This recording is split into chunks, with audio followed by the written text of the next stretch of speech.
Finally দেশের বাজারে honour X7c স্মার্টফোনটি কিন্তু 11 নভেম্বর কিন্তু লঞ্চ করতে যাচ্ছে এবং এই স্মার্টফোনটির দাম হতে যাচ্ছে 20 থেকে 23,000 টাকা প্রাইস সেগমেন্টে 8/256GB ভ্যারিয়েন্ট। এই স্মার্টফোনে যদি কিছু হাইলাইটেড ফিচার্স নিয়ে যদি আমরা কথা বলি তাহলে স্মার্টফোনের ডিসপ্লেতে 120 হার্জের রিফ্রেশের সুবিধা থাকছে, কোয়ালকম স্ন্যাপড্রাগনের 685 এর একটি গেমিং চিপসেট থাকছে, ব্যাক সাইডে সর্বোচ্চ 108 মেগাপিক্সেলের ক্যামেরার সুবিধা, 6000 মিলিঅ্যাম্পিয়ার ম্যাসিভ ব্যাটারি সেটআপ এবং 35 ওয়াট ফাস্ট চার্জিং সুবিধা। আরও থাকছে উল্লেখযোগ্য ফিচার। তো অনার X7c স্মার্টফোনটি এক্স্যাক্টলি আপনার জন্য কেমন হবে, ফোনের প্রাইস কত, সমস্ত কিছু এই ভিডিওতে বিস্তারিত আলোচনা করার চেষ্টা করবো। অবশ্যই ভিডিওটি সম্পূর্ণ ওয়াচ করবেন। ভিডিওটি শুরু করার আগে আপনি যদি এখনো পর্যন্ত আমাদের চ্যানেলটিকে সাবস্ক্রাইব করে না থাকেন, সাবস্ক্রাইব করে পাশে বেল আইকনটি অল সিলেক্ট করবেন পরবর্তী ভিডিওর আপডেট সবার আগে পাওয়ার জন্য।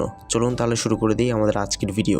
দর্শক বন্ধুরা, ফার্স্ট অফ অল যদি আমরা অনার X7c স্মার্টফোনের ডিজাইন এবং লুকস নিয়ে যদি কথা বলি তাহলে এই স্মার্টফোনের ডিজাইনটি মোটামুটি মিনিমাল রাখার চেষ্টা করেছে অনার, এবং এই ফোনে ব্যাক সাইডে কিন্তু আমরা দুইটি ক্যামেরা দেখতে পাচ্ছি এবং ফ্রন্টে মিডল পাঁচথল ক্যামেরা ইউজ করা হয়েছে। ডিজাইনটি একদম মোটামুটি রাখার চেষ্টা করেছে, একদম মিনিমাল রাখার চেষ্টা করেছে। ফোনটির কিন্তু ডিসপ্লে সেকশনে আপনারা পেয়ে যাচ্ছেন 6.77 ইঞ্চি সাইজ একটি HD+ রেজলিউশনের একটি IPS LCD প্যানেল ইউজ করা হয়েছে। ডিসপ্লেতে টেম্পারড গ্লাসের সুবিধা অবশ্যই থাকছে এবং 120 হার্জ রিফ্রেশের সুবিধা। এখানে ফুল HD+ ডিসপ্লে দিতে পারলে অবশ্যই আর একটু ভালো হতো, বাট এখানে HD+ থাকছে। তো সেক্ষেত্রে আপনারা জানেন আউটডোরের সানলাইট ইউজ করার সময় অবশ্যই শার্পনেসের একটি ভালো ঘাটতি কিন্তু আপনি লক্ষ্য করবেন। ফোনটি পারফরমেন্স সেকশনে কথা বলতে গেলে ফোনটিতে আপনারা পেয়ে যাচ্ছেন Android 14 এর সুবিধা, ম্যাজিক OS 8 ইউজ করা হয়েছে। চিপসেট হিসেবে থাকছে কোয়ালকম স্ন্যাপড্রাগনের 685 এর একটি 6 ন্যানোমিটারে ফেব্রিকেশনে তৈরি একটি গেমিং চিপসেট ইউজ করা হয়েছে। মোটামুটি গেমিং আপনারা করতে পারবেন। এবং জিপিইউ হচ্ছে Adreno 610। এই ফোনটি দিয়ে কিন্তু আপনারা মোটামুটি ফ্রি ফায়ার মতো গেমস গুলো ল্যাগ ফ্রিতেই ভালো মতোই খেলতে পারবেন, বা PUBG খেলতে গেলে কিছুটা পরিমাণে হ্যাং লেগের শিকার আপনাকে হতে হবে অবশ্যই। এই স্মার্টফোনে আপনারা দুইটি র্যাম রোম ভেরিয়েন্টে পাবেন, সেটা হচ্ছে 6GB র্যাম 128GB ইন্টারনাল